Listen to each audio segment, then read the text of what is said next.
दमोह विधानसभा चुनाव में प्राप्त मतों की दृष्टि से देखें तो भाजपा दमोह लोकसभा क्षेत्र में कांग्रेस से लगभग 2,55,000 मतों से आगे रही है। आगामी लोकसभा चुनाव में प्रधानमंत्री नरेंद्र मोदी जी के नेतृत्व में भाजपा 400 सीटों के साथ केंद्र में सरकार बनाएगी।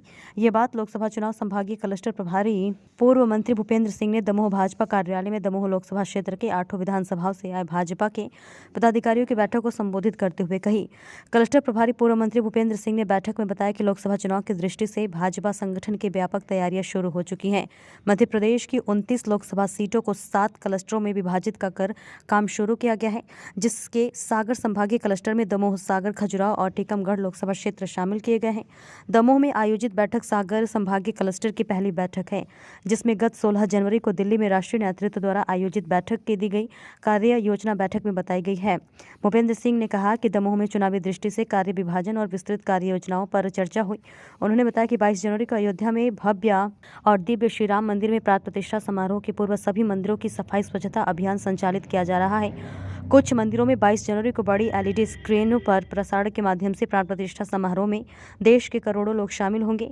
22 जनवरी की संध्या दीपोत्सव मनाकर दिवाली की तरह उत्सव मनाया जाएगा। 25 जनवरी तक विकसित भारत संकल्प यात्रा चल रही है, जिसमें आए आवेदनों के निराकरण का प्रतिवेदन एकत्रित किया जाएगा और देखा जाएगा कि कितने लाभार्थियों को लाभ मिलना है। शेष इस अवसर पर भाजपा विधायक अध्यक्ष, उपाध्यक्ष, मंडल अध्यक्ष एवं भाजपा के कई वरिष्ठ नेता और कार्यकर्ता शामिल रहे। देखिए सागर से भुजबल जोगी की खास रिपोर्ट। तैयारियां की जा रही है। इसी के अंतर्गत मध्य प्रदेश में 29 लोकसभा क्षेत्र हैं और 29 लोकसभा क्षेत्र को 7 क्लस्टर में विभाजित किया गया। एक क्लस्टर में 4-4 लोकसभा है। तो इस तरह से सागर का जो क्लस्टर है, इसमें सागर लोकसभा, दमोह लोकसभा, टीकमगढ़ लोकसभा और खजुराहो लोकसभा, ये 4 लोकसभा का क्लस्टर है। इसमें आज दमोह लोकसभा की बैठक अभी संपन्न हुई है और दमोह लोकसभा की बैठक में जो लोकसभा चुनाव की तैयारी की दृष्टि से कार्य का विभाजन है, कार्यक्रम है, इन सारे विषयों पर विस्तार से चर्चा हुई है। और अगर हम दमोह लोकसभा क्षेत्र को देखें तो दमोह लोकसभा में 8 विधानसभा है और 8 विधानसभा में टोटल मिलाकर 2,55,000 की लीड भारतीय जनता पार्टी को कांग्रेस से मिली है। उज्जैन में भगवान महाकाल लोक का निर्माण, सोमनाथ मंदिर का पुनर्निर्माण, काशी विश्वनाथ कॉरिडोर का निर्माण, केदार मंदिर का पुनर्निर्माण, केदारनाथ मंदिर का पुनर्निर्माण, कश्मीर से धारा 370 और 33A का अंत, 3 तलाक की कुरीति को खत्म करना, एक देश एक राशन कार्ड योजना, देश को वंदे भारत एक्सप्रेस ट्रेन की सौगात, एक राष्ट्र एक कर GST लागू करना, गरीब सवर्ण वर्ग को 10%।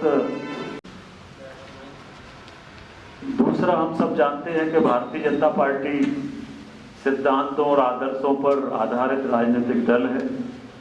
यह किसी परिवार, जाति या वर्ग विशेष की पार्टी नहीं है। फिर ये बात हम लोग लिख सकते हैं, कह सकते हैं, भाजपा विकास, विश्वास, नए विचार और देश की विजय का पर्याय। संकल्प से समृद्धि, समृद्धि से सफलता। हमारे संगठन की विशेषता है हमारे 5 का: कार्यकर्ता, कार्यक्रम, कार्यकारिणी, कोष और कार्यालय। भाजपा कार्यालय सिर्फ कार्यालय नहीं है, हमारे संस्कार का केंद्र भी है, ऐसा पार्टी मानती है। अपने 2024 की जीत सुनिश्चित। और जैसा हमने कहा कि अति आत्मविश्वास से बचना है। फिर आगे जो हम ये भारतीय जनता पार्टी है। भारतीय जनता पार्टी में हर कार्यकर्ता समान रूप से होता है। कार्यकर्ता को, छोटे से छोटे कार्यकर्ता को अवसर मिलता है। मोहन यादव जी हमारे वर्षों के कार्यकर्ता हैं, तीसरी बार के विधायक हैं, पिछले बार मंत्री थे, तो वो अनुभवी नेता हैं। और राजनीति में समय समय पर परिवर्तन होते हैं, तो सामान्य प्रक्रिया है। श्री राम विराजेंगे, जो अभी तक एक बरसाती के नीचे पिछले 500 साल से बैठे थे, कांग्रेस की सरकार में भी बैठे थे, और आज देश पूरा उत्साह और गौरव से भरा हुआ है। देश दिवाली मना रहा है। भगवान श्री राम मंदिर में विराजेंगे। लोकसभा चुनाव का कार्यालय कब तक प्रारंभ हो जाएगा? 31 जनवरी तक सभी लोकसभा क्षेत्रों के चुनाव कार्यालय प्रारंभ करना है। फरवरी में सभी विधानसभाओं के चुनाव कार्यालय प्रारंभ करना है। दमोह लोकसभा क्षेत्र में 8 विधानसभा हैं। 8 में से 7 में भारतीय जनता पार्टी ने अभी विधानसभा चुनाव में विजय प्राप्त की है। और कुल हमारी जो बढ़त है दमोह लोकसभा में, वो 2,55,000 मतों की बढ़त कांग्रेस के ऊपर भारतीय जनता पार्टी की है। तो शानदार मतों के साथ हम दमोह लोकसभा में भारतीय जनता पार्टी चुनाव जीतेगी। डॉक्टर मोहन यादव की सरकार में थी,